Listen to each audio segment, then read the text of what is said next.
Hello everyone and welcome for another video of Love and Wargames.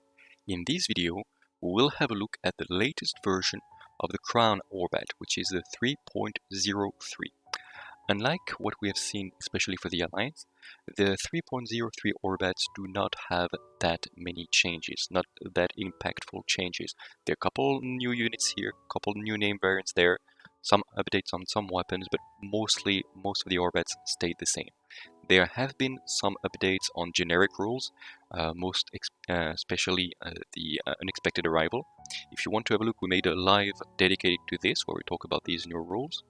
But yeah, most of the rules stayed the same. We'll have a look, so now at the Crown, what they can do, what they do better now, what they're a little bit weaker at now, and those are mostly fine-tuning, so if you know how the Crown played, it's still going to be the same, but it's worth having a look in detail at this amazing faction. So first we're going to have a look at the special rules of the Crown that you can see here. They do have the ablative pro armor, especially on the Canadians, and this is important because the pro armor, the ablative armor has been updated. It used to be that you reduce some dice depending on the number of supporting weapons. Now it is more generic in the sense that it applies almost all the time. Except for piercing, rail, ramming, or submerged. So torpedoes or ramming will still get through this, but it means that depending on your mass, you will have a better protection. If you are mass 3, for example, and someone shoots at you with a weapon that is not piercing, rail, etc., the person does 5 explosives and you are mass 3, then the person will not roll 5 additional dice, but 5 minus 3, your mass, only 2. So the opponent will roll 2 dice for the explosive. This is still a good defensive rule, not as oppressive against some weapons than it used to be, but it is a good update, I think, and it makes the ablative armor less OP against some weapons, but in a way it is better because it applies against a lot more weapon types than it used to be. Then Defiant Tail Gunner still means that you reroll blanks on interception rolls. There have been discussion to make it a full reroll, but for now it's only rerolling blanks on interception. It does make the SRS token of the Crown a little bit more efficient at stopping the enemy's air attack. However, for now you are still very much more efficient if you just send your SLS to attack the enemy carriers or this kind of thing. If it gets a full reroll, then it's more of a talk, but for now, no. One update about heavy firepower that is for all factions, we already talked about it, is that you declare heavy firepower before you get to choose a target. So if it is intercepted, you can then redirect your firepower where you want it to be. A good thing. And keep calm and carry on still is the same. It means that when you're at the black level of disorder, you count as being at the red level of disorder. At least for your weapons, quite good. It means you will never not be able to link with yourself. Good. Lion-hearted crew is kind of goes with it. You can still use the battle ready of weapons with a gunnery, so basic weapons, and reroll blank when suffering from a boarding action. So that is good. Because if you are crippled and you are not at chaos and disarray, then you're good. And it does mean that you will most of the time be able to use your gunnery weapons at full efficiencies until you are sunk, which is very, very good rule, and it means you are still threatening even when you're crippled. So quite a good rule to have. The Canadians get this, loyal she began, thus she remains, gives you a little bonus if you are within another friendly unit, makes you want to pack your crown quite close, good rule as it was. And the Royal Engineers still means that when you make a repair, blanks count as a successful repair, so that is actually quite important. I cannot underestimate this, but yeah, it does give you like plus 25 or plus 33% chance of repairing, which is big. And on top of that, actions with the gunnery and now only gunnery quality gain +1 to their lead value when there is at least 2 weapons supporting. So it does mean that with heavy firepower, You can get +3 thanks to this rule if you do use heavy firepower on something with gunnery quality. And a new rule that happens now is the vulnerable stern. This means that these ships that have usually big guns in the front and a little reactor in the back, those ships are more vulnerable from being attacked in the rear. So if attacks originate from the aft firing arc, this attack from the back will gain devastating. That is big. And on top of that, after you suffer a critical, if you suffered at least 1 point of damage, you get a navigation lock. So it's kind of like a cheaper magnetic. This rule does not apply to blast, luckily, bomb, or magnetic. But it does apply to torrent, for example. And it doesn't apply to magnetic because it's already kind of the same. But it does mean that magnetic is a little bit weaker. Now, those were the special rules. The battle fleet will not go very much in detail because it didn't change much, except a couple exceptions. First of all, strategic reserve is being clarified that if you have a fleet that has this bonus strategic reserve, you get to choose whether you want to be in reserve or not. So good.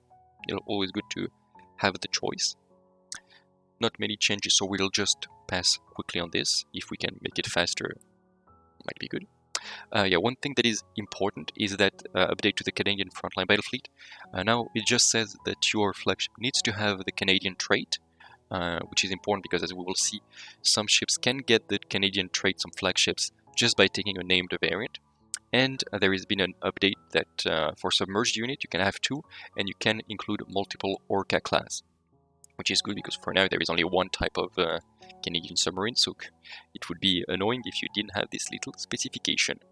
The East India Company, trading company, had a little update in how many units that they can bring. They can now bring in a total of 4 surface units.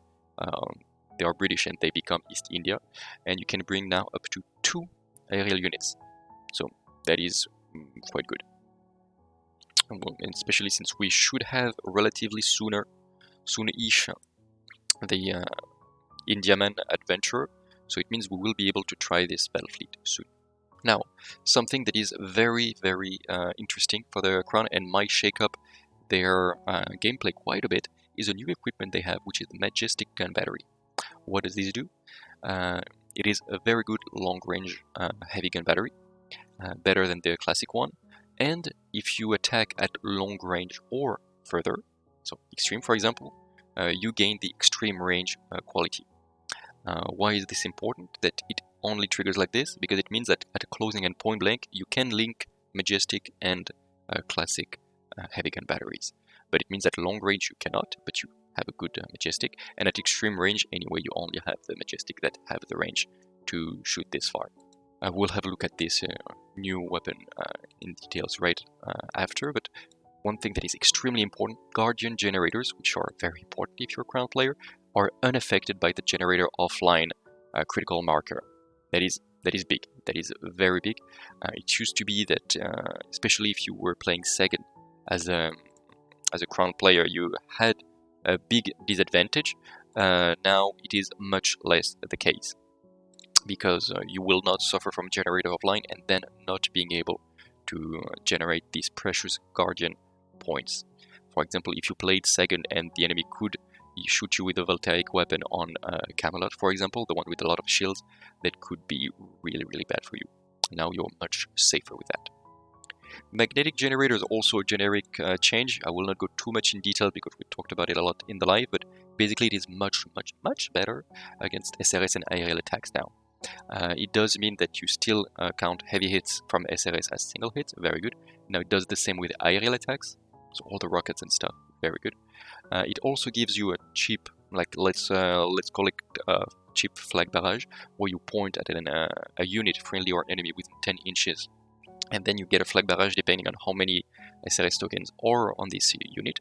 For example, if there is 9 SRS tokens, you roll 9 dices, and on explosives you remove tokens. Very good. And this unit that you targeted, if it was an aerial unit, it receives a level of disorder. So starts to be quite a lot of utility you get from a single generator. Very, very good. There has been a nerf to shield generators, but you don't care because you use Guardian generators, not shields, and you are unconcerned about this. The generators, the Guardian generators of the Crown do not suffer from this nerf, and it makes them much more reliable than the other factions' shield generator. Because basically you can combine a Guardian and still remain obscured. So that is really big.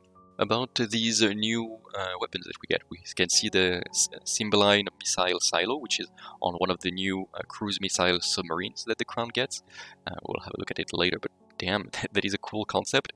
It is basically the same weapon as what the Union got on their Washington missile cruisers, except you get one of these missile silo per submarines and not two per cruiser like the Union does. But then again, the Union is much more expensive. These Washingtons are so expensive, like 145 if I remember. So yeah, but still as good a weapon here as it is for the Union. Though do note that the Union has a way to make it extreme range and the Crown does not. So there is a choice still between an Athelstan, not an Athelstan, an Agincourt cruiser which can shoot at extreme range with its Taranis naval mortar. And you can compare this with the missile silo, which is aerial, high velocity, limited, and blast. So you still get to choose. The very important thing to show is this majestic gun battery, which is basically the same as a classic gun battery. If I can do something like this, does it work? Nope. And if I do like that, yeah, you have this heavy gun battery here. That is like 639463. So you can see that the closing range is the golden range. Here, the Majestic is a little bit weaker, like one dice weaker, oh my god, at point blank. It's the same at closing. It gets a lot better at long range, and it can shoot at extreme range. These are extremely good stats. Yes, the Majestic guns cost more. It costs +5 compared to normal heavy gun batteries. But when you start to pile them up, it can really be oppressive at extreme range. The Crown already was a good faction at extreme range because they had a lot of torpedoes, but torpedoes can be intercepted, and yeah, that can be annoying. But damn, if you can start to pile up like 4 or 5 of these Majestic gun batteries, that is going to be a lot of damage. Especially if, again, you use heavy firepower, because that means that your little Britannia that does a heavy firepower with 3 Majestic gun batteries is going to do 30 dices at extreme range. Gunneries or no interception or anything. Starts to be oppressive. It is expensive, but yeah, the Crown is going to be a very good faction at extreme range and long range. But be careful that you're weaker at point blank if you take this. Now, if you continue, the Adventurer Grant Idiaman, which unlocks the East India Company battle fleet, is basically now Gloriana. This huge dreadnought that the Crown has. It is basically a Gloriana, but it loses a heavy gun battery to the rear. But it is basically a Gloriana. It costs about the same price. It is a very tough ship. 15 hull points in total, armor 8, citadel 16. It only gets 2 Guardian generators, so not that much. It doesn't generate that much, but it can receive Guardian generators, luckily. But it gets a lot of good things. It gets the Auspicio Regina rule, which means that when you succeed a victory condition on a card, you can roll an action dice. If you make an explosive, you keep the card, then you can play it again next turn, or next time you succeed it. That can be very good. We know this rule from, for example, the Valor effect, when you can keep your card, but this allows on the victory conditions. Can be very powerful indeed, especially on the good ones. You also get this East India Privateer, which is a little bit similar to what the Black Wolf Mercenary get. It means that starting at the check for victory step, so end of turn 1, you check if you have more victory points than your opponents, and you might because you have this Auspicio Regina rule. If you do, then for the entirety of the next round, you roll blanks all the time. Any action dice pool, like shooting, boarding, anytime. So that can be extremely good. It means that you can kind of like snowball into later in the game to win. If you start to win, you can win hard. So it does encourage you on the first turn to spend a lot of victory cards, which usually you don't want. You prefer to use them on Valor effects to start to gain the upper hand. But yeah, if you can gain more points at the first turn, and you need to build your list a little bit for this, if you do that, then on the second turn, you're gonna be such a powerhouse. Like rerolling blanks all the time, everywhere on the East India ships is very good. You also get logistical support +1 card, which again play into this idea that you need to spend a lot of victory cards early on. And you get supply depot, which is quite good. And we will say here once and for all, supply depot has changed a little bit, and it's no more like something about you need to activate close to reload your weapons. No, if any units pass within 7 inches of a ship with supply depot, you reload everything that you had with a limited capacity, and thus you ignores these consequences. So that is really, really good. Do note you still have with supply depot, if a unit activates within 7 inches of your ship, in this case of the Grand Indiaman, you reduce the level of disorder. Plus you get useful freight on this ship, so even more, which means that once per activation, when you activate the Indiaman, you can check the next card that you would pick up, and you can either put it back because you like it, or you can say, no, this one, it's not good, I discard it already. So yeah, a lot of play again around the victory conditions with the East India Trade Company, and the Grand Indiaman really helps you play into this play style. Plus it's a rather good ship on top of it. It does a lot of utility, it has good firepower, it's tanky, I really like it. Then we go to the Avalon. I really love the model of the Avalon, cannot wait to have it released. It is a good aircraft carrier. It is an aerial unit, so let's remember that you need to be much closer to start to take some damage because you count as one bend range. Further, it has armor 7, citadel 14, very respectable for an aerial unit. 16 hull points in total, so you need 8 hull points before you get crippled, good for a carrier. You get SRS capacity of 8, good for an aerial carrier again. Flag barrage 10, so you're not that vulnerable to enemy SRS coming after you. You are agile, Guardian Generator 3, and you do get 4 rocket batteries at 360 that you can link, plus some torpedoes, and flag broadside. I mean, all of this make it a good ship. Is it worth it for 325, which is a lot, and you don't have that much firepower? I don't know. The model is amazing. We'll try to put it very soon on the table for a battle report. We will be able to try it, but just for the model, you have to put it on the table. It looks so good, and I think it is worth it. It is not as much oppressive firepower as the HMS Ark Royal can be, which is another bigger carrier, a little bit tougher, and with more forward-facing firepower.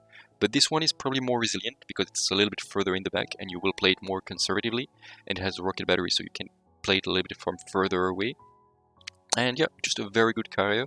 The Crown does have quite a few good carriers between the Avalon, the Ark Royal and the Protector, so good for them. Another mainstay of the Crown forces is the Britannia heavy battleship. This one has been here for a while, it went up and down, and it's still good, it's still tough. It does cost 270 points, but it has a heavy torpedo salvo to the front, heavy program, 3 heavy gun batteries including 1 in the rear that you can switch or not depending on what you want to do, and it can especially now upgrade with the majestic gun turrets. And if the Britannia starts to want to stay in the back with like 2 majestics to the front and heavy torpedo salvo, it can really be tough ship that will be a little bit in the backyard for the first couple turns, just do a lot of damage and then close in for the kill. It does have 4 Guardian Generator points, which is a fair amount. It can go to 7 if you bring the Guardian Generator to the back, and it's reliable, which means when you want to make jury repairs, it's even more reliable. You will not have the very bad blank result. Still a fine ship.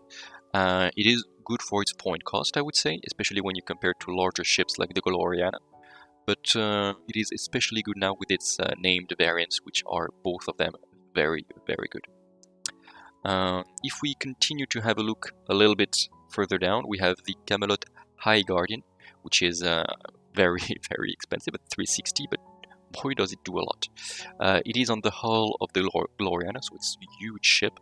It has 2 forward heavy gun batteries and 1 rear heavy gun battery, so you might think like it's a little bit like a like a Britannia. That's a couple extra hull points, but nothing that crazy.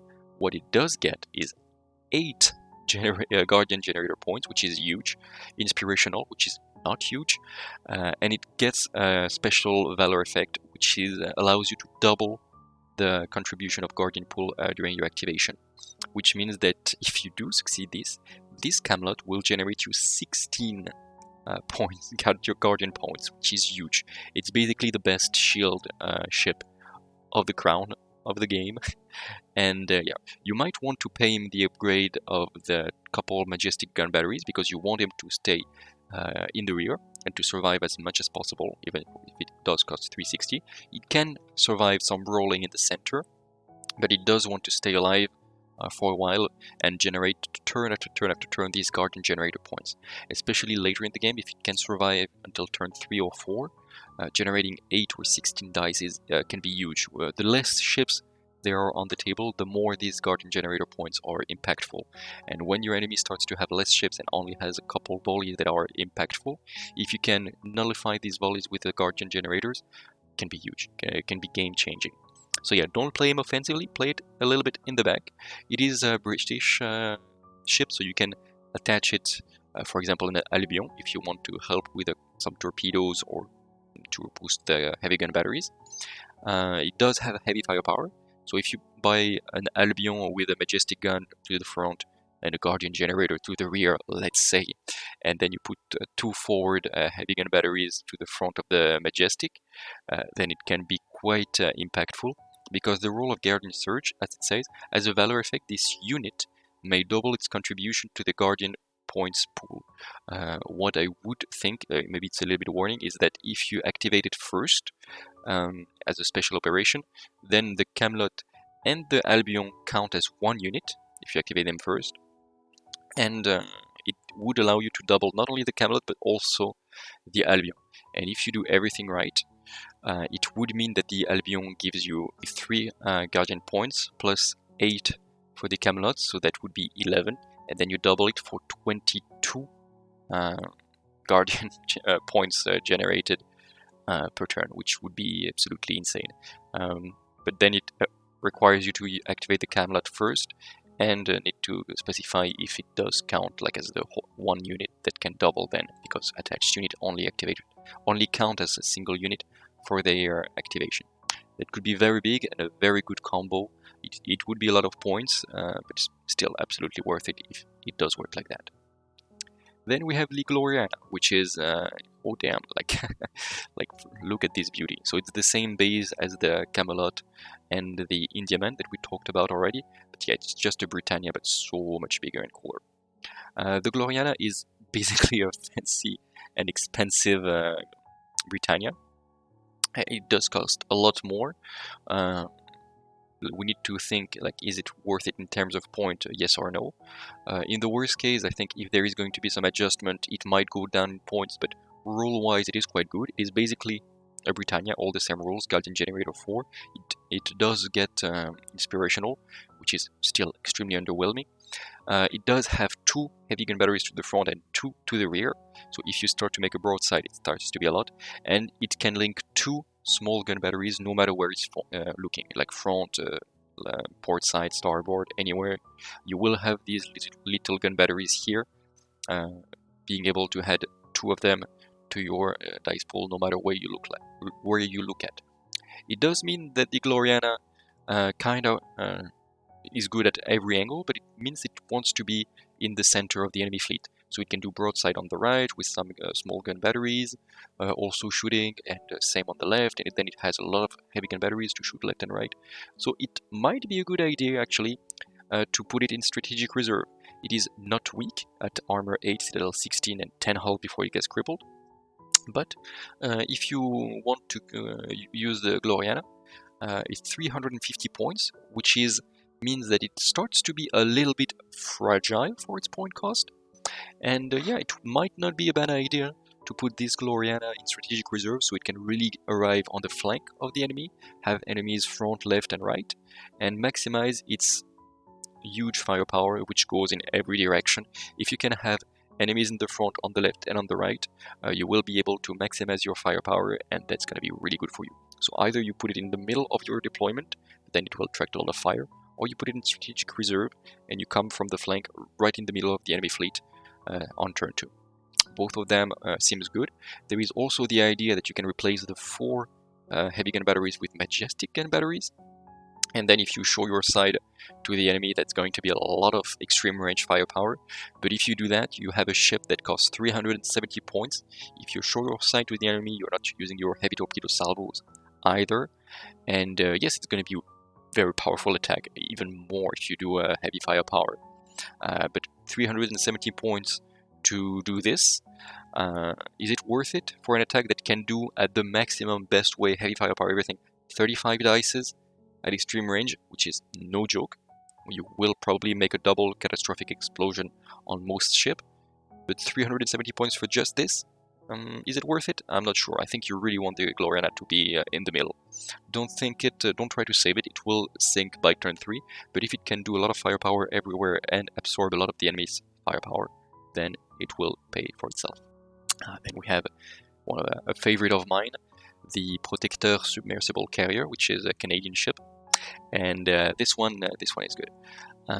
We need to talk already about the named variant of the Protecteur, which is just after, which is basically the same, but is better suited at doing unexpected arrival.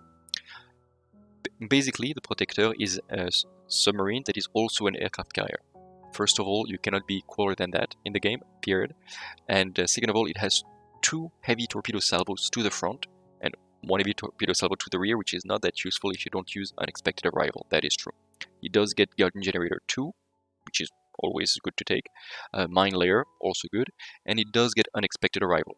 If you do use unexpected arrival, it means that first turn you will not be there, and second turn when you arrive, you will not throw any SRS because it's a special operation, so you will lose 2 turns of SRS, and you do have SRS capacity 5, so that hurts. It means 10 SRS token that you kinda lose because you get this unexpected arrival, and then you lose the heavy torpedo salvo on the first turn, and on the second turn it's gonna be crippled value.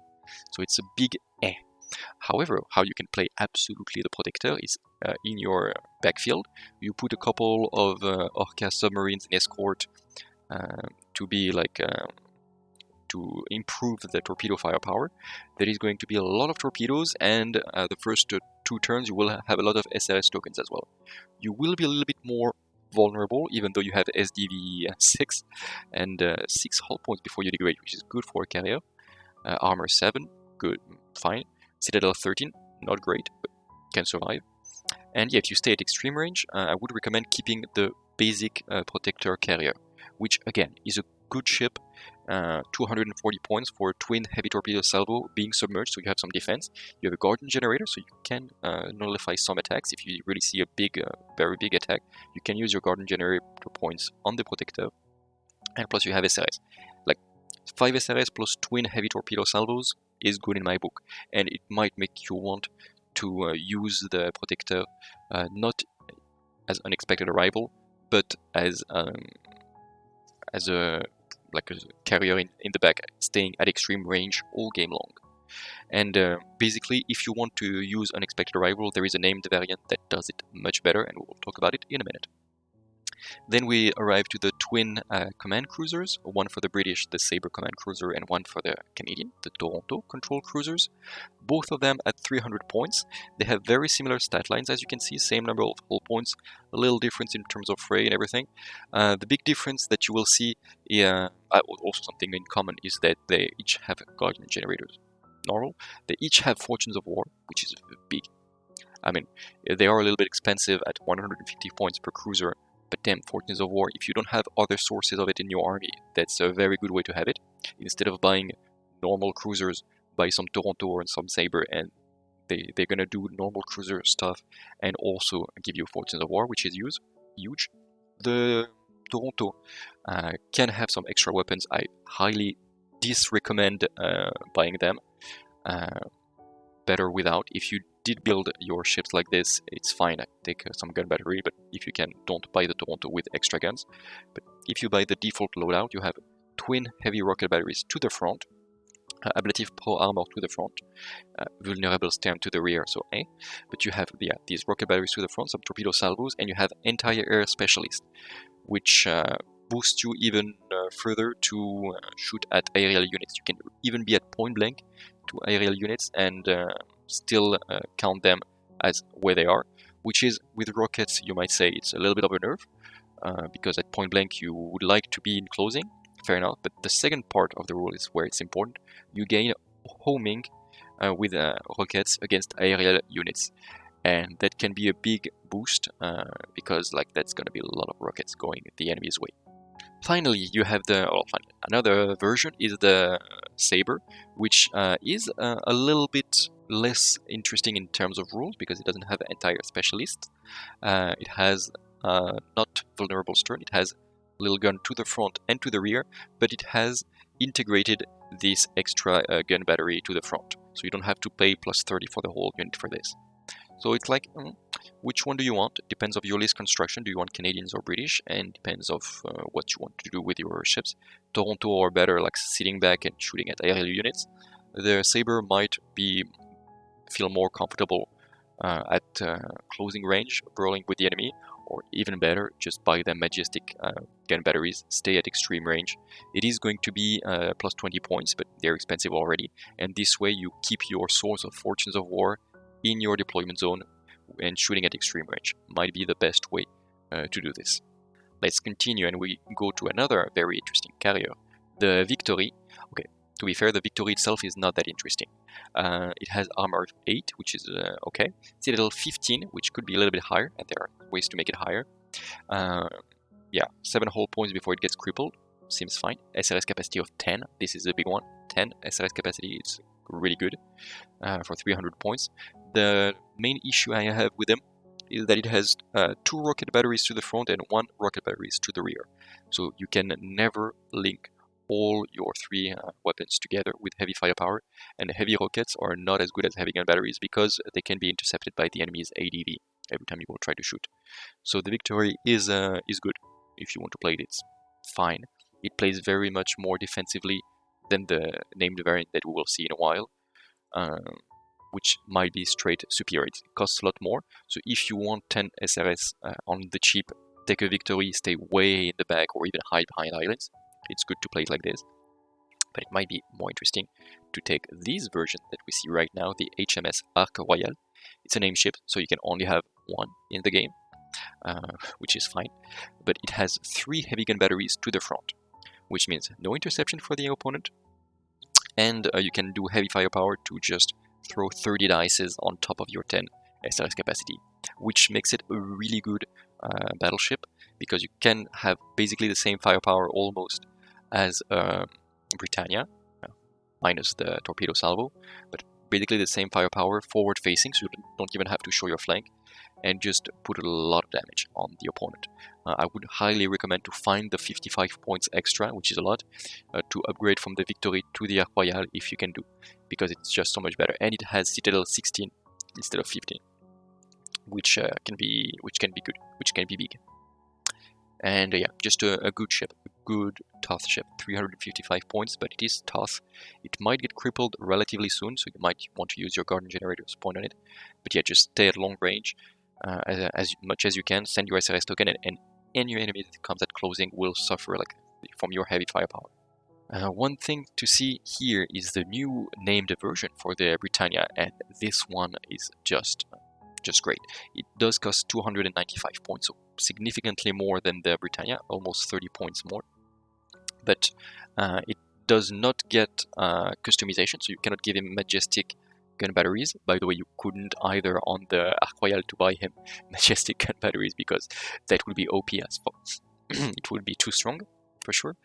And yet the HMS Indefatigable does get Devil's Own Luck, which is basically Fortunes of War, but you can only use it once per round, and you don't care about the number of the cards. No matter what valor your opponent does, you can spend a card that is only worth 2 initiative and say like, you know what, I don't care, I just cancel your thing.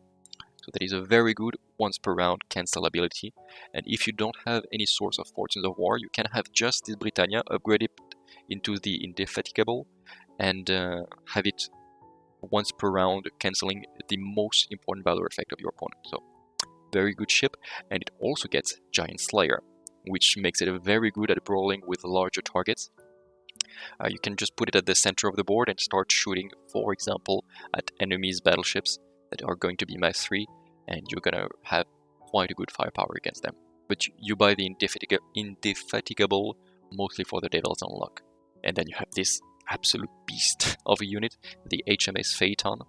And this is basically the torpedo build of the Britannia that we actually showed on the channel a couple times, which means 2 heavy torpedo turrets to the front and a Trident generators to the rear. This is basically the same version. It costs a little bit more than what you would pay otherwise, barely, or let's say it's about the same, but especially buying this named version gives you the Torpedo Master Calculator rule. And this is a big one, because this means that all the torpedoes salvos from this unit gain +2 dice, not big, and gains devastating. This is huge. Like, it means with a Trident, it means you will throw a lot of dices, because you have 2 heavy torpedo turrets, 1 heavy torpedo salvo, +2 dices, and devastating. That is going to be a lot of dices, and that is going to be devastating, so you can really put a lot of firepower on the opponents. And a little trick, like what we used to do with this Torpedo Britannia, and that works even better with the Phaeton, is to attach it another ship, for example, an Albion.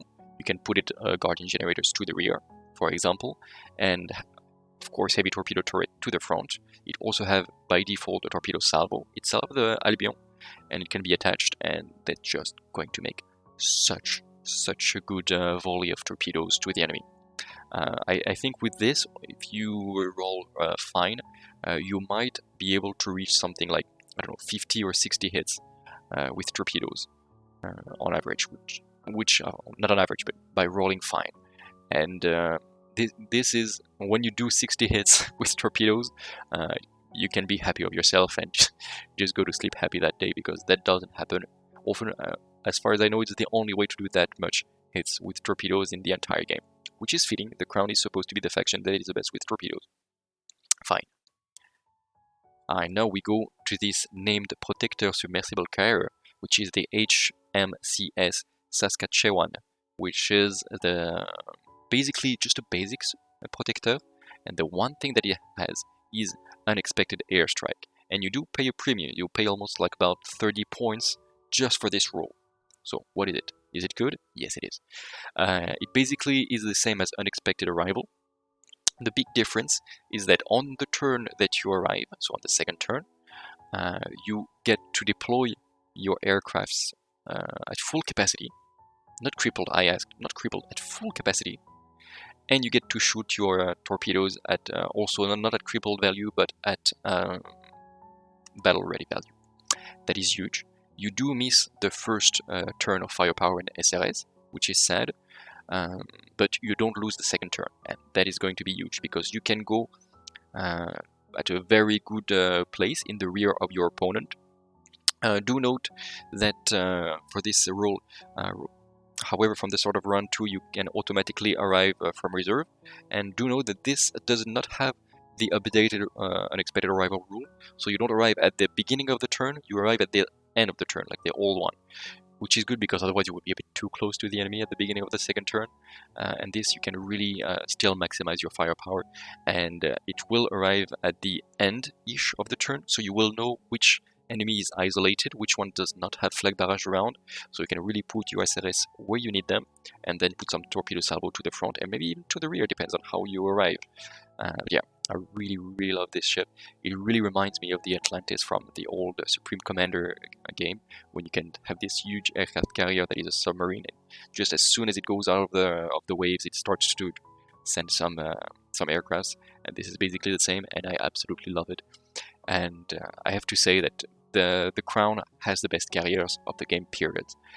You have the Avalon, you have this Arc Royal with all the gun batteries, and you have this, I mean, best faction of the game. Maybe. For sure in my top 3. Then you have this, which is a very interesting thing. It is basically a Camelot. We talked about it, the big flagship with all the shield generators. This one costs the same. You lose a little bit of like customization, but you have first of all command codes, which is basically command override, but once per turn and not once per battle. That is huge. It is limited to units within 15 inches, but damn, is it that good.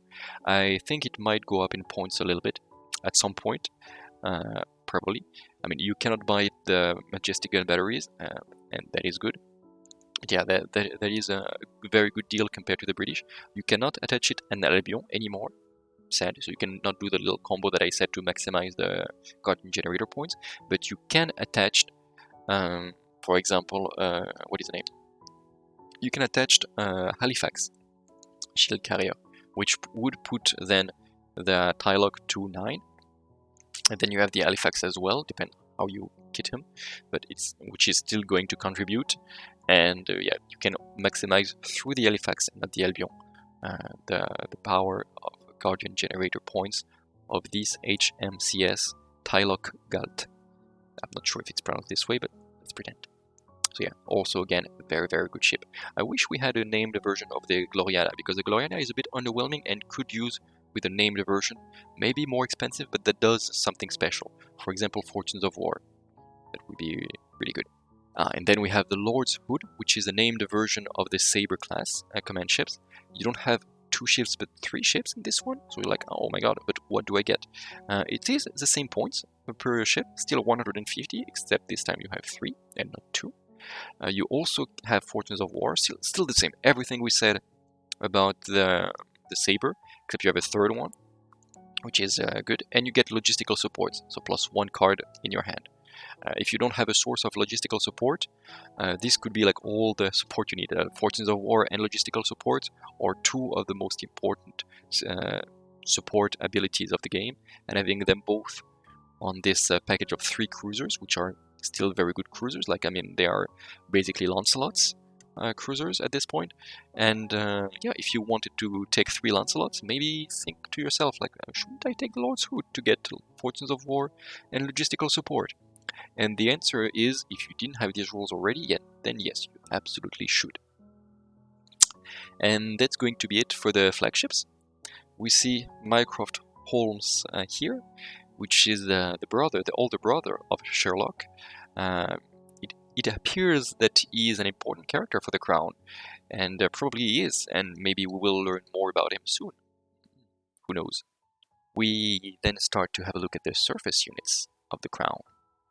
And the first surface unit of the Crown is the Agincourt Bombardment Cruiser. This is still as good as ever.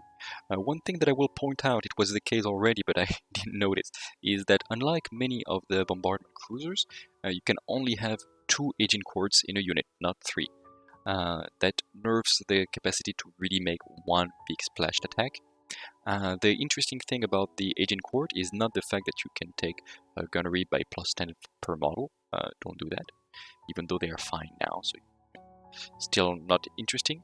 The interesting thing is that you can still buy some very interesting weapons for the Taranis Heavy Mortar. As a reminder, the Taranis Heavy Mortar has 11.6 at long range and does the same at extreme range. It gets a lot weaker at like at closing range, and then at point blank you cannot shoot anymore. But it does mean that you can have a maximum of 17 dices for 240 points default. 17 dice is nothing to write home about. You don't have gunnery, you don't have that many very interesting capacity. So how can you make it more interesting? Because if we compare just with for example, the Imperium and their Augustus bombardment cruisers, these can be 3, and they have innately some capacities such as Hazardous or Blast or Sustain. Like, they are very, very strong. So you have a weaker gun by default at 11.7, but only 11.6, but only 2 ships. So that's weaker by default. However, you have the bonus of being able to customize a little bit. You can make them submerged and torpedo, which I would not recommend because it gives defenses to the enemy, and it's quite rare you would like that. You can have blast and piercing for plus 20 points per model, which makes it much more expensive, but yeah, it starts to be interesting for long-term firepower. You can gain sustained and hazardous, which is fine, but it's again plus 15 points, and like, is it good?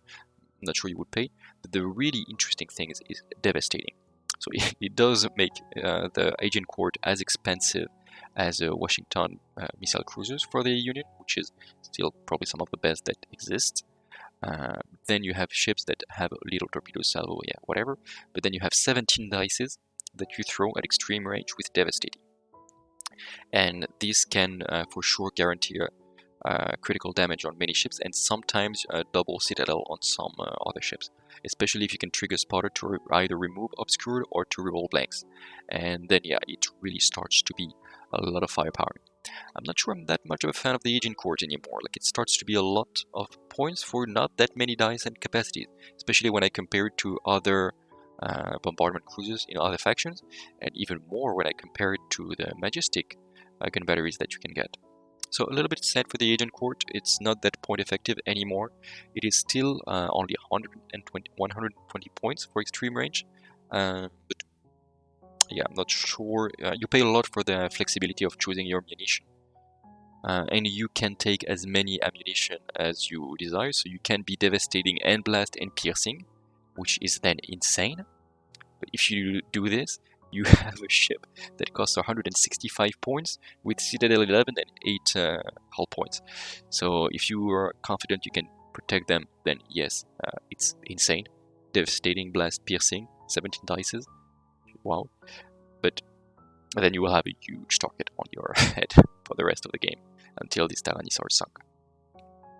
And then the MVP, like still the very good old bread and butter of the British, the Albion, still a very good ship, I would say. I mean, I've always liked it. I know some people compare it to the Canadian ships and say like, yeah, it's not good enough. I would say it is good enough because it is cheap. Like, look at the price for what you get. Get basic default defensive values, a little bit higher than usual ADV and SDV at 4 each. Armor 6, Citadel 12, 4 and 4 hull points. Nothing crazy, but you do have 2 heavy gun batteries, 1 to the front, 1 to the rear. Fair. This way you don't have vulnerable stern to the back. You have a torpedo salvo to the front. Not everybody has that. And you have a program, so you can also have this. And you generate innately 1 Guardian generator points, plus you have reliable design, all baked in for 105 points. That starts to be a good deal. Plus it gets attached unit, which not every cruiser has it. Only the Chinese have this as well, their basic cruiser, to be able to attach it to your flagship. And the Albion does love to be attached either to a Britannia, especially a Phaeton if you put a torpedoes, or to a Camelot for the little tricks we've been talking about. Even, for example, an Arc Royal could really use a little Albion as a support. And yeah, just a very good ship. Having 1 or 2 or 3 of those, either in separate units being attached or as a big pack of Albion, is never going to be a bad idea. Especially, we'll say it again now, that the majestic gun batteries exist, and that they're a little bit cheaper for the Albion than for other units. So that is quite big. Do know that now the Albion start to pay again for the heavy torpedo turrets, 3 points. Still fine. And then you have this little boy, the Athelstan, which is the fragmentation launcher for the. It's basically an anti-air weapon. You do get Flag Barrage 10 for each Athelstan, which is very good. You get Shrapnel, which is the big one. This means that every time you do a critical damage, and if you have 1 Athelstan, you might do it. If you buy a second one, which is again the maximum, you're basically guaranteeing to make at least 1 critical. And if you do this, then it automatically causes shredded defense to your enemy. And if your enemy doesn't have a card to repair it right away, which happens more often than you would think, then you can first activate your Athelstan, cripple the enemy's defenses, and then, for example, you shoot with your Phaeton Britannia, and it's escorting Albion with like all the torpedoes that are devastating, and then it starts to be a lot. It can also be attached to a flagship, and if you're feeling confident, you can, for example, forget an Albion attached to the Phaeton, and you can say, okay, I'm gonna attach an Athelstan, I'm gonna activate them both at the same time. First I shoot with a fragmentation launcher on what I want to cripple, then if I do at least 1 critical, no more defenses, and then you can shoot all the torpedoes of the Phaeton, plus the torpedo salvo of the Athelstan, all of this devastating. If you do manage to cause a shredded defenses, there is very little that your opponent can do to cancel this. And yeah, it really secures the British as the kings of the torpedo game. Then we have the Bedivere monitor, which is a very small Albion, basically. It's the smallest version you can do. It has by default a heavy rocket batteries to the front, which usually you have to pay for, which is okay, good. And it has Skyfire, which is good. It means that you reroll blanks against aerial units. For a small cheap ship like this, at 87 points, it is a good entire ship. You buy, for example, 2 of those, it's still going to be quite cheap. They're as resilient as Albion, so more resilient per points, and you still have these good heavy rocket batteries that you can link together with Skyfire. You still have 2 torpedo salvos and the program if the enemy gets too close. Very good ship. I really like the Bedivere. You get a lot for the point cost. We continue with the supply stations. We talked about them in the generic video about all the things. I still think they are not worth it. We will not spend too much time on them. They give a lot of utility, but yeah, they just too vulnerable. They have to be in the middle of the board, or like at least outside of your deployment area. And they do give you a lot of things, but they will die first turn. And I've never seen them on the table, so I cannot speak that much. And as long as they stay like this, I'm not sure they will remain. The Bonaventure Strike Cruiser is the expensive version of the Canadian cruisers, the basic one being the Newfoundland. The Bonaventure is one tough ship. I mean, just look at it. Okay, it does cost 136 points, which is a lot. No questions here. It has Citadel 11, which is surprising. Usually you would expect it to be Citadel 12 like the Albion, or maybe even 13. But no, it does not have it. What it does have is ablative pro armor, so you want to put all your face to the enemy, which does seem reasonable because you have 2 heavy gun batteries pointing forward, as well as a torpedo salvo and a guardian generator.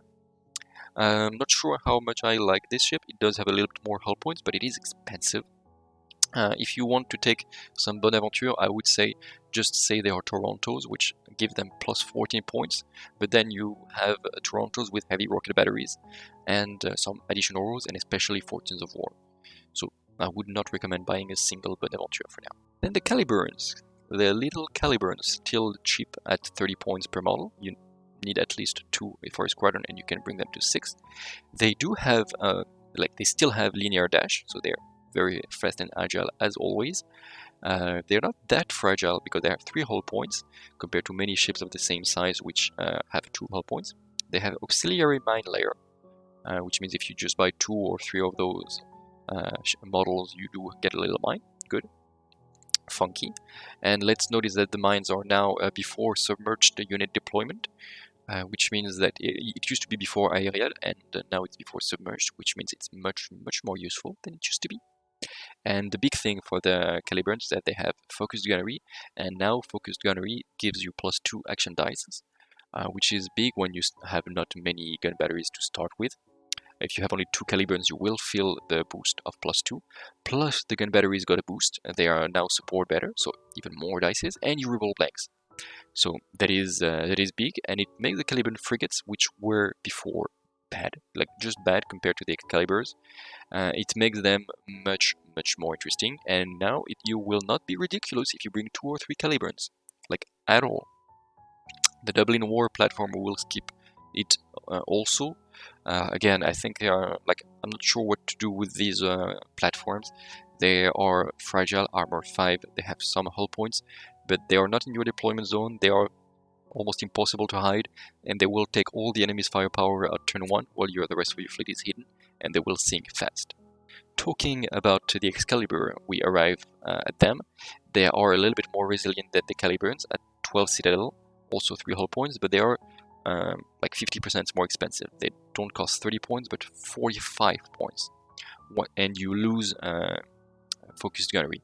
What you do gain is Vanguard, which is actually quite important. It allows you to put them where they want to be on the first turn. Not some units have Vanguard and don't want you to use them. Excalibur, most of the time, they do. And they have Giant Slayers, which mean they will reroll blanks, but only against targets with mass 3, and all of their attacks will reroll, including the torpedoes, for example, or the broadsides. The big thing, though, is that they have a second gun batteries. So they are more of a glass cannon than the Caliburns, because they're more expensive and not that much more resilient, but they get a second gun battery per ship, big. They have a real broadside, not a light broadside. Again, if you get in good range and you pile, for example, 4 Excaliburs, which is the maximum, that is going to be a lot of damage at point blank, and you get torpedo salvos as well. That is very, very good mass one ship, fragile. Be careful because your enemy will try to put a blast on them to sink them all at once, and they will not survive a good blast. But if you can use them and cross the T, for example, which is something they can do because they're very fast and they are agile, if you can cross the T with them and start to shoot on the left and the right and maximize the firepower, as you've seen sometimes in our battle reports, the Excaliburs can do a lot of damage. There were some of the best ships of the Crown. There have been a boost left and right, and those didn't get any boost, but they remain very good. They now have some competition from other ships, but it's still extremely, extremely good. And let's just talk about the updated version of the Excalibur. I'm pretty sure it's going to be the same hull. It has the same capacity, like it looks like the same as the Excalibur in the sense that it has rocket battery to the front, rocket battery to the rear, real broadside, and torpedo salvo. It is more fragile because, as you can see, it has one less citadel for mass one. That can be a big thing.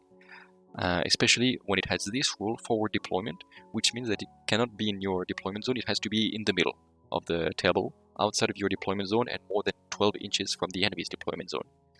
So I would recommend highly to put them like hidden behind terrain, because Citadel 11, they will not like to get a blast, like at all. They are fast, they have linear dash, so they can go where they want, but anyway, they will be close to the opponent on the first turn. And they have two interesting rules. First, rocket batteries are fine, and they have radar relay, which means any model within 7 inches of the Grail, ignore the obscured rule. They're just as expensive as Excaliburs, but you can have a pack of 6 of those.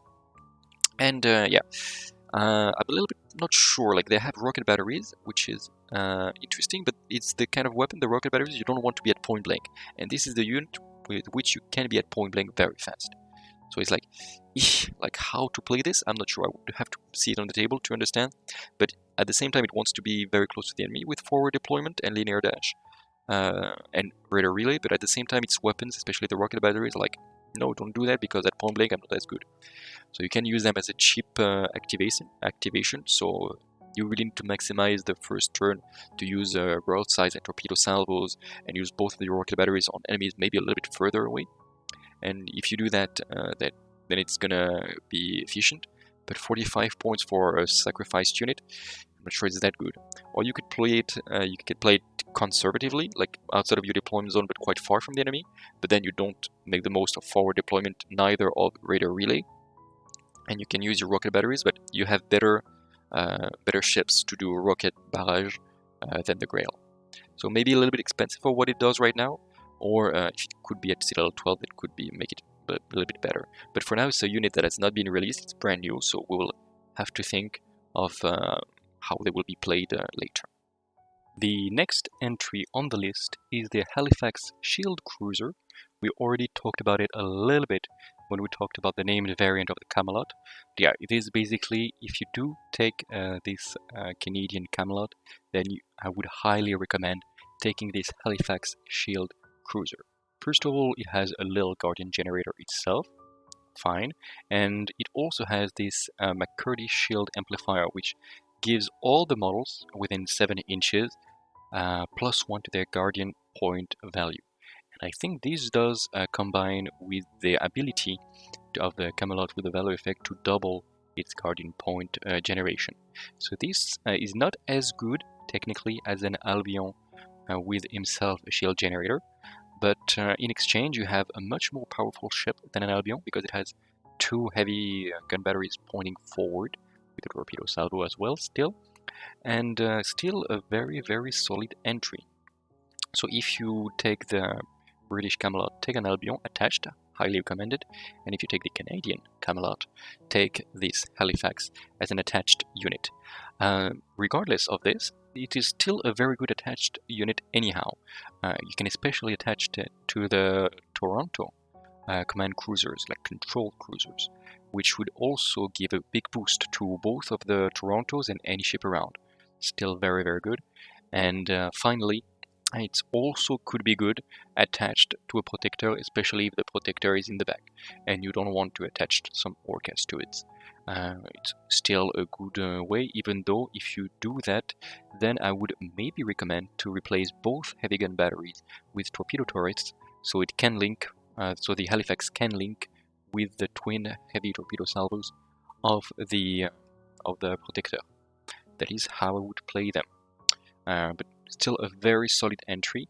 We skip a little bit fast over it, but giving +1 to every ship within 7 inches, +1 to their guardian point value is big. Do note that you cannot benefit multiple times from this bonus, so no need to put 3 Halifaxes next to each other. The bonus are not cumulative, but having at least one is very big, and it's actually one of the reasons why sometimes you might want a little Canadian battle fleet, because it will allow you to unlock this ship, which is quite important if you play Crown, because the Crown is all about maximizing the Guardian generator points and using them at the right moment, and the Halifax can really help you getting more.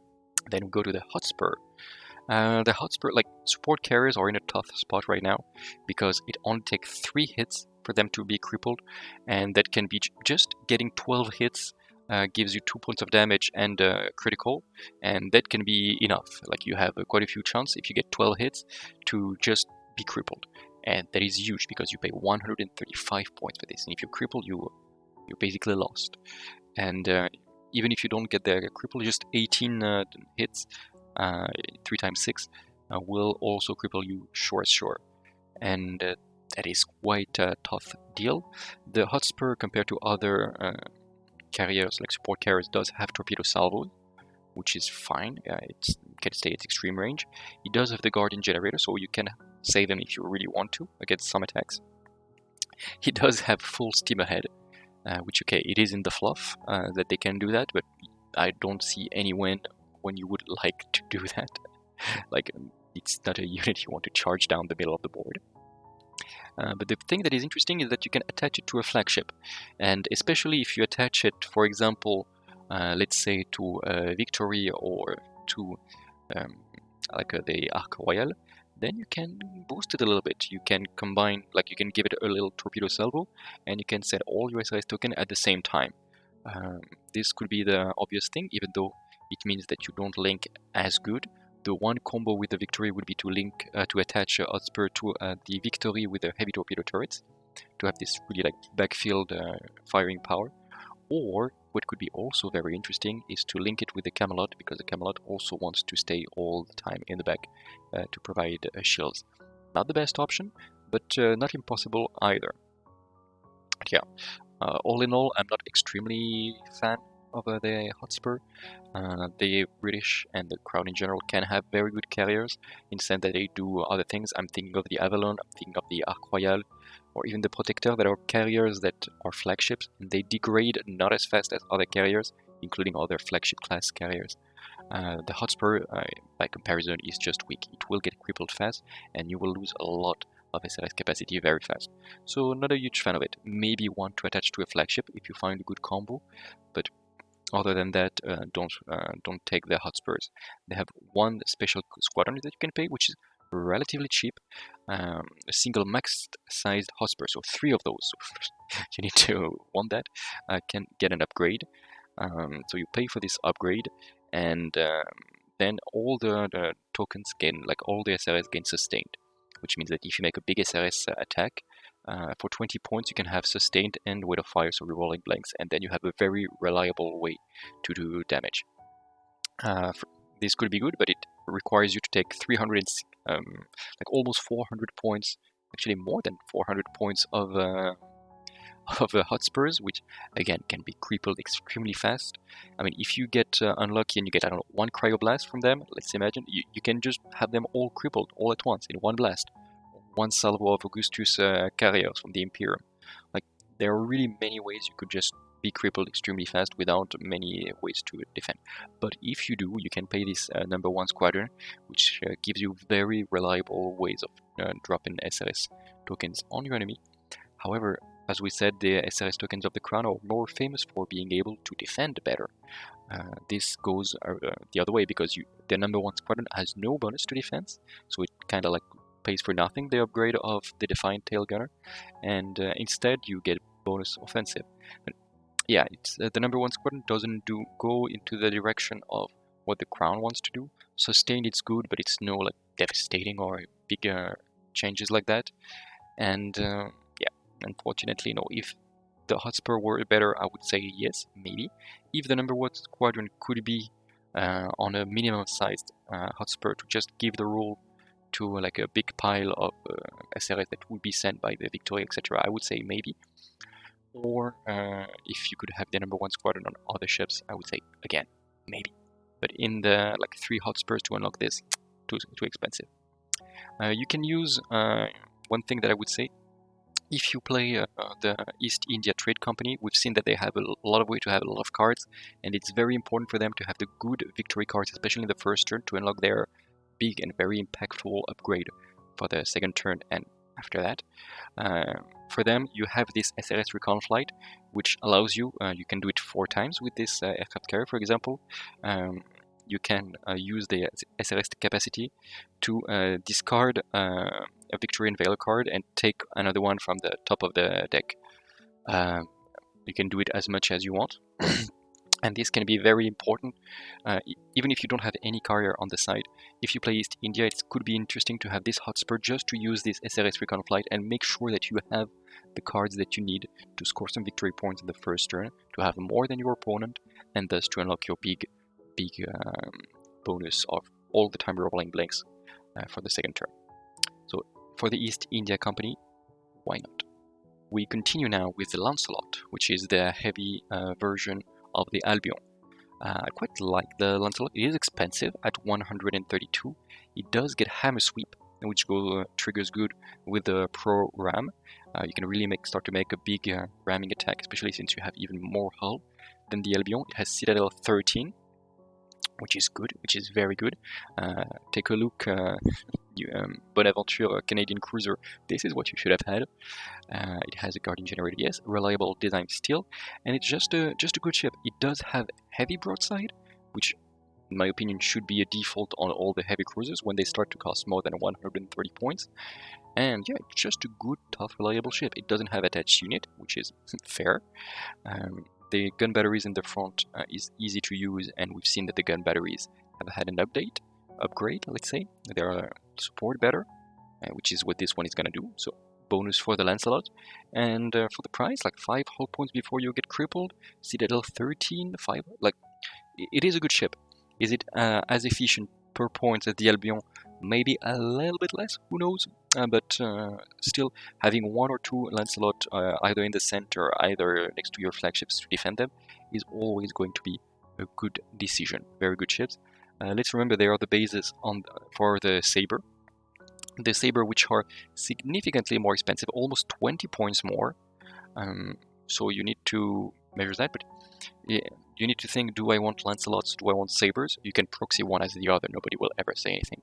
But yeah, the Sabres do get Fortunes of War, so the big question is, do you have another source of Fortunes of War in your list? If yes, you can take the Lancelots 1 or 2 without a problem. If you don't, then maybe upgrade these Lancelots and say they are Sabres. More expensive, but Fortunes of War is such an important route to have. And we continue with the Newfoundland Attack Cruiser. This is the default, default Canadian cruiser. And this one I quite like. It has Citadel 11, which is low, like what the hell, still. But this is a basic cruiser, so it's a little bit more forgivable than for the Bonaventure. It has vulnerable stern. Ouch, you don't want anyone to be in the back. But it has 2 forward-facing heavy gun battery, very easy to use, and ablative pro armor. It is 15 points more than an Albion. It doesn't have attached unit, so you're really starting to think like, is it worth it? I would say the Newfoundland is easier to use as a rear unit, because you have all the forward firepower that you would want, 2 heavy gun batteries and 1 torpedo salvo. Which is good, going very good alongside the ablative pro armor. But is it as good as the Albion? I don't know. Easier to use for sure. If you're a new player, maybe start with a couple Canadian cruisers to learn the game. But vulnerable stern is quite a big malus, because it would bring you, like, devastating against this ship. It's gonna bring a lot of pain. And yeah, It's I'm not sure. Maybe it's a little bit expensive compared to the Albion now. Even though like I'm really trying to nitpick, if you have Newfoundlands, you can play them absolutely. They are still very good ships, very good ships. But when I compare them, for example, to Chevalier of the French, of course, like they don't do the same thing. But the Chevalier are much cheaper than the Newfoundland, and they also have forward-facing heavy gun batteries, and they link better their weapons. Sure, they don't have Guardian generators, but is it worth it? I don't know. Needs to be played on the table. One thing I will say for the Newfoundland compared to the Albion is that the model is just gorgeous. It's much bigger. It looks like a heavy cruiser. The program is amazing. So yeah, like in this sense, if it could be good. Also, one thing to note is that the Canadians have a very good battle fleet, which allows you to get more SLS token on turn 2 and turn 4. So maybe that's also baked into the price. But if you do try to get the Canadian battle fleet and get these snowbird strikes, and then you can want to spam the Newfoundlands left and right, and they're all very worth it in this respect. We have also the Picton, which I don't know why it's all in blue. Not everything changed. I think only Pack Hunter changed, like the new Pack Hunter. But let's say it again. The Picton is a small Albion, but still with the small gun batteries to the front. So quite a tough little ship for 90 points. You do get quite a lot of good things. You don't have the rear heavy gun battery, which is sad. And what you do get in exchange, you get Pack Hunter, which can be very good for an assault, but it only lasts for a 6. But especially like if you start to have 2 or 3 Picton, you pack them together, you give them, for example, majestic gun batteries, and then this majestic gun battery is going to put a lot of hurt on the enemy. Not especially the best way to do it, but the Picton is a good cruiser. 90 points is the fine price for them. Gun batteries are better at linking, and it is a forward-facing gun battery. Goes good. Also has torpedo salvos. It has this program for doing some ramming. It's a good ship for 90 points. Nothing special to say about it. It's not specifically fast as the Lightning, but it turns good. It has fair speed. It does have a Pack Hunter, and again, if you do take Picton, I would recommend taking 2 or 3 of those, just to maximize this Pack Hunter. Even just a single Picton on the side is going to be a good investment. The battle platform, we say no, and I'm sorry because it's an Irish unit. I wish we had better Irish units, but yeah, platforms are just not that great right now. Now we have this interesting Cesace radar frigate, which is very cheap. It's 28 points per frigate, and it also has this radar relay, a rule that we've seen on the Grail destroyers, but this one doesn't have forward deployment, it just has Vanguard, and it is very fast. It's going to be 11 speed and turn 8, so it can go very fast, but it's so much cheaper than the Grail, and it still has radar relay, so you might not get the radar relay range on turn 1, but for the price, like I much prefer the Cesace compared to the Grail. And yeah, we don't have the model yet, but yeah, just it has a rocket battery. I mean, it is a fine ship. It's like the the same difference between Caliber and Excalibur is the difference between the Cesace and the Grail. In the case of the Caliber and Excalibur, I would say it's moot, maybe a little advantage to the Excalibur, but in this sense, I really prefer the Cesace because it's more there for the utility of being able to be fast and trigger radar relay, and in this sense, cheaper and is better. And last surface unit in the OrBat is going to be the Yukon Auxiliary Cruiser, and this one is only 5 points more than the Newfoundland we talked about earlier. But I think that for the price, like for the 5 points extra, you do get a lot of things. First of all, the Yukon is actually faster of 1 point. Always this good to take. It is weaker in one regard, which is the freight. It has freight 5 instead of freight 7. Not the end of the world. But you get for 5 points, you get a bit of speed, and you get 2 efficient rules. You get Minesweeper, which is good, especially for your frontline cruiser that might want to be the first into the fray, and they get Mine Layer. Mine Layer means that you get a mine for each model, not for each unit, and this is quite good. I would say that the extra 5 points are well invested in this sense. And I would recommend, like, for now, if you want to get some Newfoundlands, you need to ask yourself, do I want instead to have some Yukons? If you build your ships as Newfoundlands, it's fine. Just say that you proxy them as Yukons, and I think it will be fine. Like, your opponent should be okay with it, even if it is in a tournament. Just don't mix Yukons and Newfoundlands in your list, and you should be good. That is going to be it for the surface, and we will have a look now at what we have in the submerged units. And we start with a new entry, quite interesting one, which is a Guinevere Strike Submarine. We can imagine that it is the same base as the Morgana that we can see just below, because the stat line is almost identical, or it might actually be literally identical. I don't see any difference. The big difference is, of course, going to be the equipment. While the Morgana has a heavy torpedo salvo to the front and a small torpedo salvo to the rear, as well as the iconic kill saw to the front to allow for some devastating ramming action, the Guinevere doesn't do that. This one does have an expected arrival, so it can come out the back of the opponent, or it can actually just stay in its deployment zone, the Guinevere, at extreme range and use its torpedo salvo and its Cymbeline missile silo, which is basically, as we said, the same as the Washington cruise missile. Still, that is extremely good package for 80 points, because it is less susceptible to just being focused like one shot as the Washington, which can sometimes suffer from this. And here you have 6 hull points, submerged, fine SDV in case you trade torpedoes. If you take a pack of 3, it's going to be quite fine. And yeah, I would say that it is a good investment for sure. Like, no questions here. The Cymbeline, do note that it does not have extreme range, only long range. So you might consider either unexpected arrival, or either to deploy them quite hidden and then get closer at the end of turn 1. Those are the 2 ways I would actually use the Guinevere, but just the concept of having this submarine with cruise missiles is just quite cool. I'm really looking forward for seeing the actual miniature. It's very modern in its sense, like I love the idea. And then we have the Morgana, who didn't change like in point cost or anything.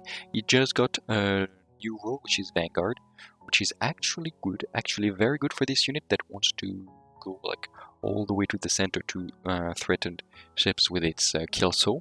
All the rest stayed the same. And I'm quite happy that the Morgana's got Vanguard, because that means that they can, like, otherwise it would be too efficient to just put them in strategic reserve, don't worry about it, and just use them as side ramming, but then you don't use the torpedoes that much. It's still extremely efficient to put them in strategic reserves, no question there. However, if you put them in strategic, if you don't put them in strategic reserves, you can use your torpedoes much more efficiently. Yes, you're more vulnerable, but you can get a Vanguard, so you can get in a very good position early game, especially if you go on the flanks.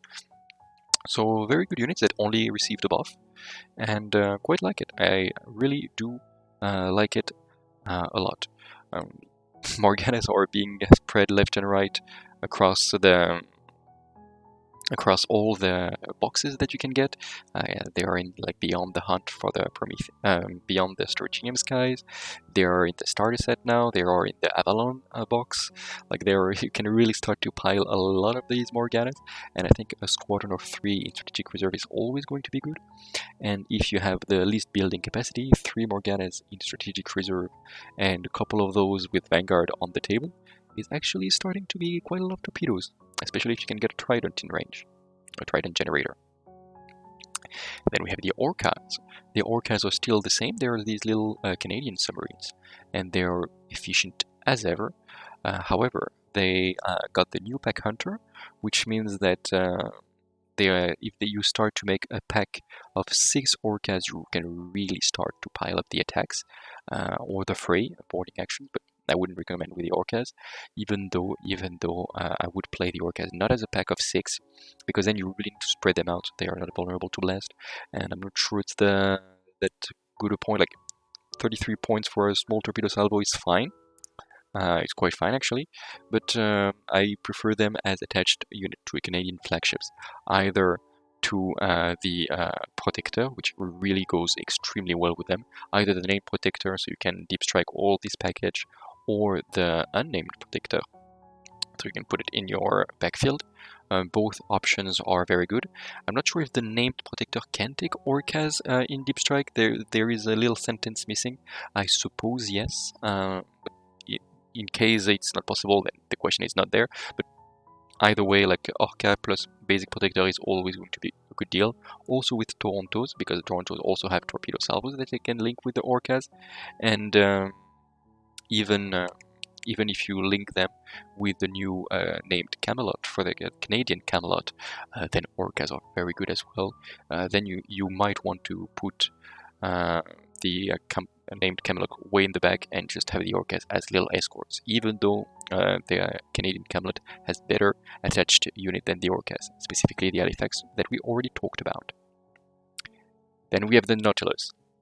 The Nautilus is a tough sell, like it is very fragile for the point cost. It has 7 hull points, armor 6, citadel 11, and 140 points. Like, this is fragile for the point cost. However, you get a lot of things. You just gained strategic withdrawal, which is fine, like if you find yourself in a bad position. You have like a laundry list of good capacities. Unstoppable is very fun, but you might not use it a lot. Terraforbido goes good, like it's very good at ramming, let's say. If you can get yourself in a good position from ramming, great. It repairs better, also very good. It has Shadow Hunter, which could be invaluable, but since it is a submarine, you don't really get to use it that often.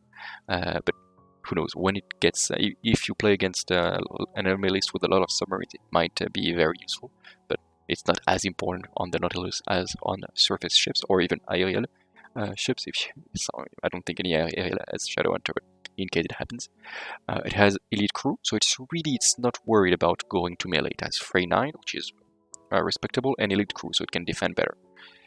The thing that makes it extremely interesting is that it has Devil's Own Luck. So it's this sort of super Fortunes of War, and having it on a 140 points package makes it extremely interesting. Yes, it's once per round, it's not a real Fortunes of War, but 140 points for a nice ship with Devil's Own Luck, I think it's a very good package. Plus, it's actually part of the mercenary fleet of the Nautilus. So you can plug a Nautilus and, I don't know, a couple of other submarines like Orcas or this new Guinevere that you might want to any faction that you might want. So something very interesting to take into consideration is that the Nautilus can bring you 140 points Devil's Own Luck in any list, which is invaluable. And if your fleet does not have easy access to Fortunes of War, I'm thinking of the Alliance especially for now, or no easy access to cancellation rules, the Nautilus is really good. And for the Crown, of course, it is very good as well. Then we switch to the aerial units. The Pride now comes stock with heavy rocket batteries, which is quite interesting.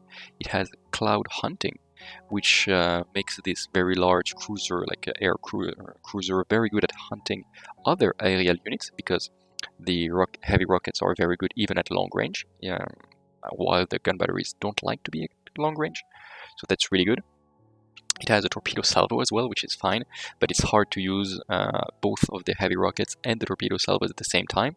If it flies over a unit, and it's not impossible, it is relatively fast, and it has power slide. So if you fly over an enemy unit, you can use this phosphor bomb efficiently as well in the rear. So that's also something to take into consideration. And for 120 points, you compare it to an Albion, and it is not the same. It is more fragile for the point cost, but it is still armor 6 at level 12, which is fine for an air unit. Plus, it has inbuilt Guardian generators, which can help because you can spend your Guardian points on him to try to save your Pridens. And you compare it to a Newfoundland, and then I'm like, yeah, they don't do the same role, but I actually prefer the Priden than the Newfoundland, if I'm being honest. But that might be because the model is so good. Just a good ship, and do note that if you take a squadron of those, they can gain the flagship trait, which puts a huge target on their head, because a squadron with this, that is a flagship, would give 2 points if it is sunk, which is big, but it is still very efficient. and plus the models are also good, and they are really good escorts for Avalons. In the sense they can just sort of fly around and just protect it and just look cool. Like, come on, it's just gonna look amazing to it. Talking about air units, we continue with the Saxon, which is a British unit, but which can become a Canadian, like just like this for free. You can always switch a Saxon from British to Canadian. Good, especially when you try to maximize the Canadian fleet to have as many snowbirds as possible, which is always something good. The Saxon is a good anti-air unit. It's extremely fast. It has linear dash, vanguard, power slide, speed 10, turn limit of 8.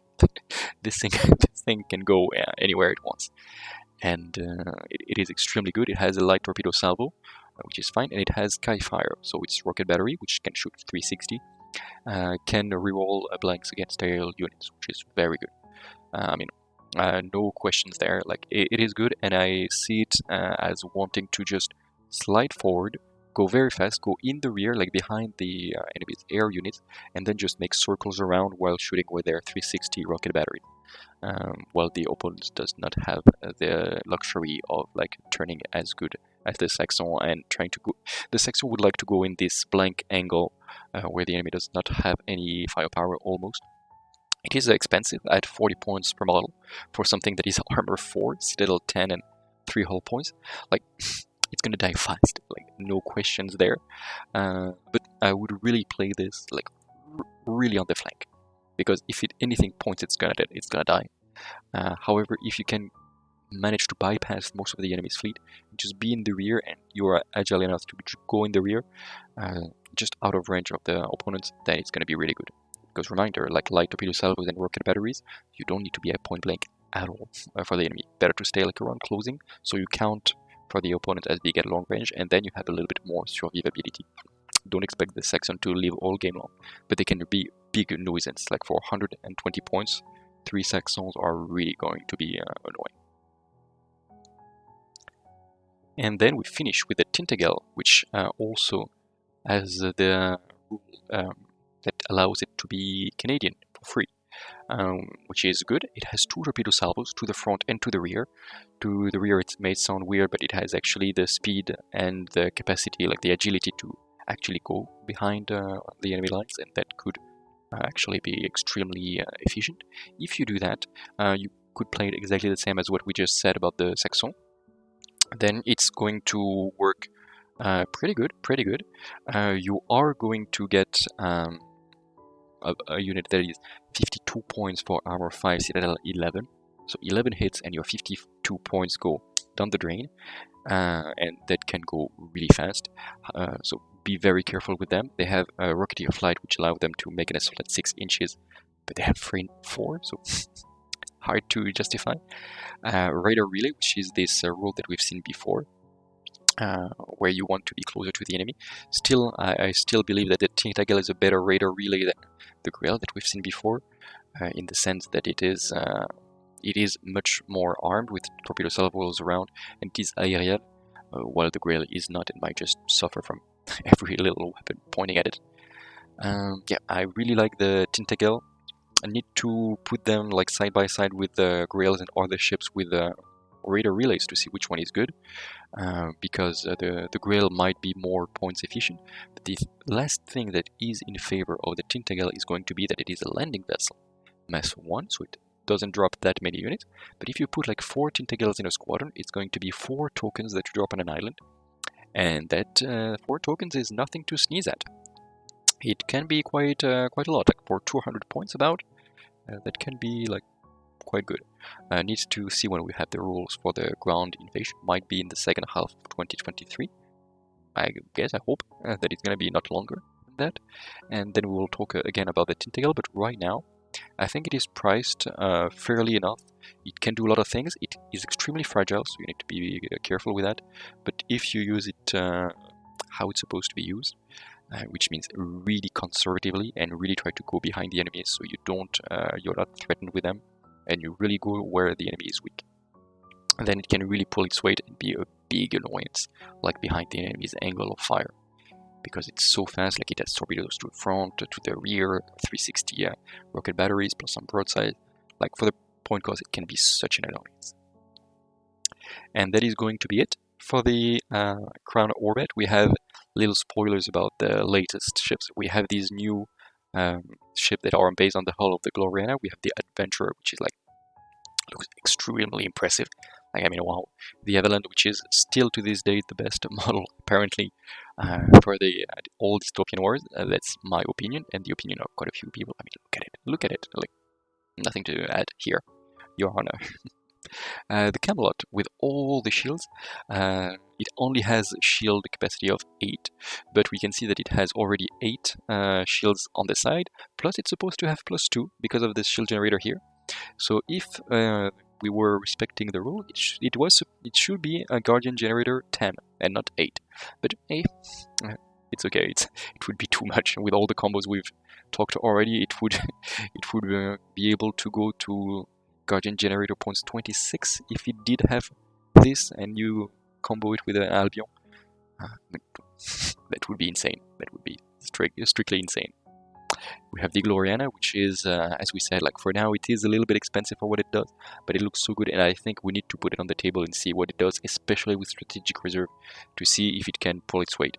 Because it's not the kind of ship as, for example, the Magenta of the French, that absolutely needed the Strategic Reserve because otherwise it would die, and with Strategic Reserve you would appear, do your thing, and then die.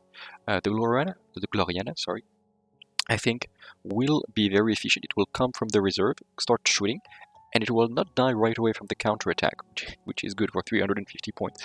But yeah, just putting it in the ideal position on turn 2 is going to be vital for it, and then it's going to be such a big thorn in the side of your opponent, and it will just wreak havoc from there.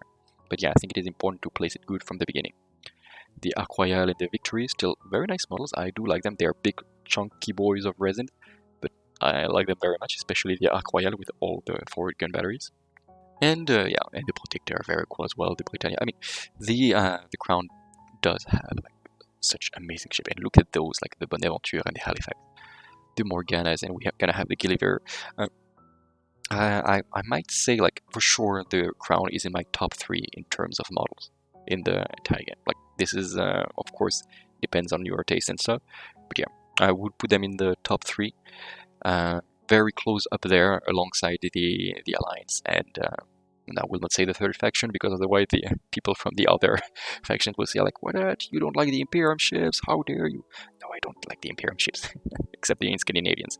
But yeah, like, I mean, just look at those, they're amazing. Okay, that's going to be it for the Crown review. I hope it was enjoyable. I hope it was informative. If you enjoyed it, please give us thumbs up. It really helps us. Do give us comments if you have any questions or you have any comment about which ship is good or not good, etc. It really helps us to be shown to more people.